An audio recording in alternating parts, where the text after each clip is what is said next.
This story is going to shock you, but I think some of you will be aware of it already and may well have seen it in your own eyes. An elderly man left in soiled clothing for more than 20 hours. Cancer patients sat in chairs overnight, and a woman left having a heart attack who died before she received any care at all. Those are just some of the stories in a stark report about the state of what they're now calling corridor care in England's hospitals. So the charity Age UK says it's a crisis in plain sight. So take a look at this. This is some footage which shows patients in a corridor at William Harvey Hospital in Ashford in Kent. It's just rows and rows and rows. It was taken actually by one of our team in April when a member of their family happened to be treated there. Well, Nick Biggleston's wife, Mandy, who has advanced dementia, was left in a corridor in the same hospital where she was left confused and upset, and he's here now, of course, along with Dr Helen Neary, co-chair of the BMA Consultants Committee and a consultant anaesthetist. Thank you so much to both of you.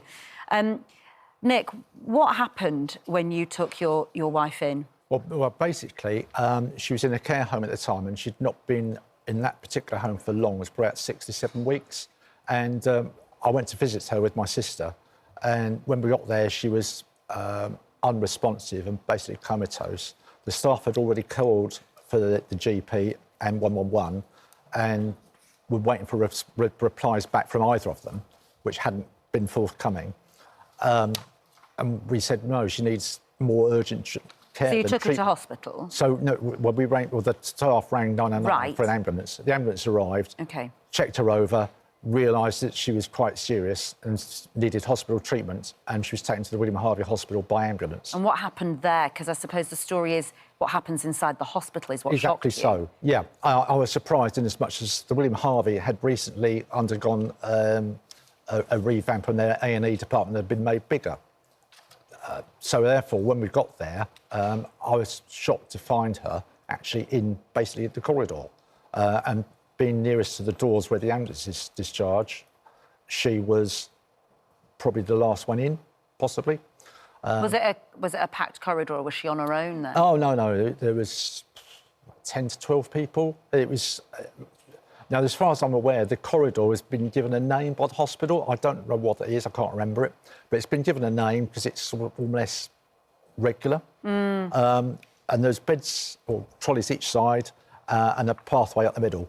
There's one nurse immediately by the A&E door behind a computer screen. So I said to her several times, what's happening? Can we get her in? And no, we have to wait. She was distressed, wasn't she? She was crying out in pain. She was anxious. She was distressed. Pulling out of cannulas. Yeah. Well, when she got in, when they had the cannulas inside her, because she hadn't had treatment at this point, she's not been seen anyway. And the thing that also I remember is there's no one would go up and down the corridor saying, "How are you? Are you?"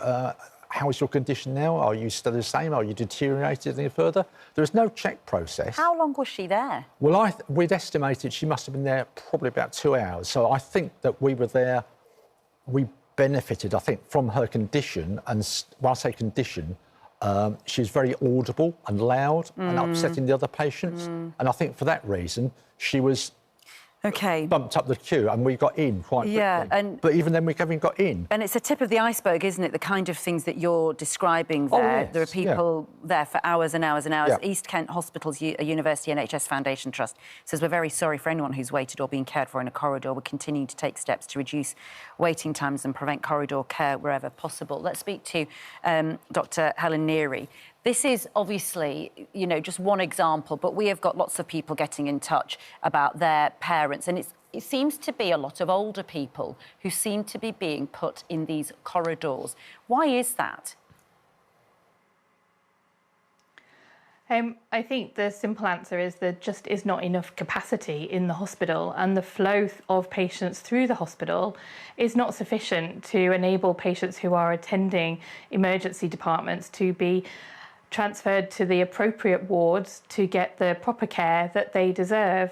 And this report does demonstrate that whilst that happens across all age spectrums, that yes, it is very much older people who are receiving the brunt of this and having the longest stays in emergency departments, in corridors, and being seen in waiting rooms and on chairs and being kept in emergency departments for far too long than is clinically safe for them. And this is something that my colleagues in emergency departments up and down the country are feeding back to us.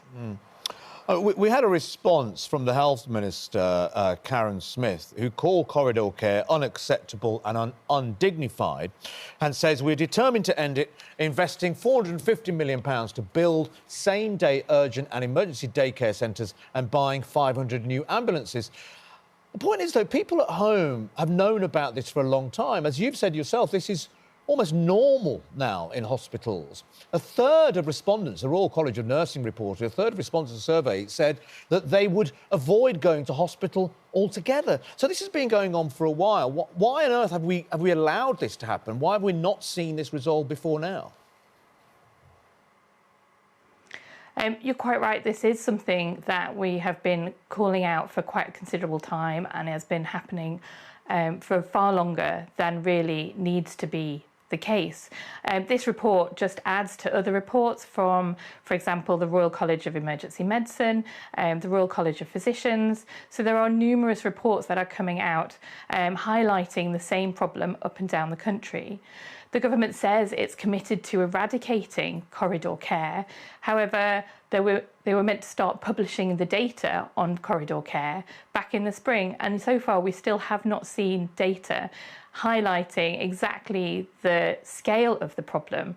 What we need is published data from all trusts on a timely manner so that we can actually bring to the attention those areas which really need those resources. And that is a priority. But essentially, in the end, do we just need more hospitals, more emergency care centres? Is it just a capacity issue? We just need more places for patients to go? So it's a combination of both the capacity in hospitals, so staffing on wards, to allow patients to move from emergency departments to the wards. But I think what is fundamental to the problem of this is that the flow of patients through the hospital is being held up because, unfortunately, it is a problem with social care as well, which is interlinked with this, which means that patients who are ready for discharge but need some additional support or need to be looked after in nursing homes, that provision of social care just is not there in sufficient quantities to allow patients to be safely discharged. And that leads to the backup through the hospital. That means that patients are then unable to flow through the emergency department to those areas of care where they can get that proper clinical care and dignified manner. Yeah, I'm sure lots of people are resonating with what you say there. It is difficult to see what the solution is in the short term, but Nick, thank you. Eric says, my 90-year-old mother was kept in the back of an ambulance for 8 hours, then left in a corridor for 5 days at a hospital. Janet says, my 94-year-old dad admitted to hospital last week with a chest infection, spent 16 hours on a trolley in a corridor in A&E. Thank you so much. Did you... I was just going to say, just picking up from what was being said there. Yeah, just briefly. Very briefly. It's not unknown, and it's known locally, that there's a coffee shop within the reception area at the William Harvey, and it's not unusual for that to be cleared of tables and chairs, beds put in to be used as an overflow. cafe hospital, instead of a corridor hospital. And it's it is out of hand. Thank you so much for sharing your story, and we wish you and your wife well and the children as well. Thank you. Thank you, Nick.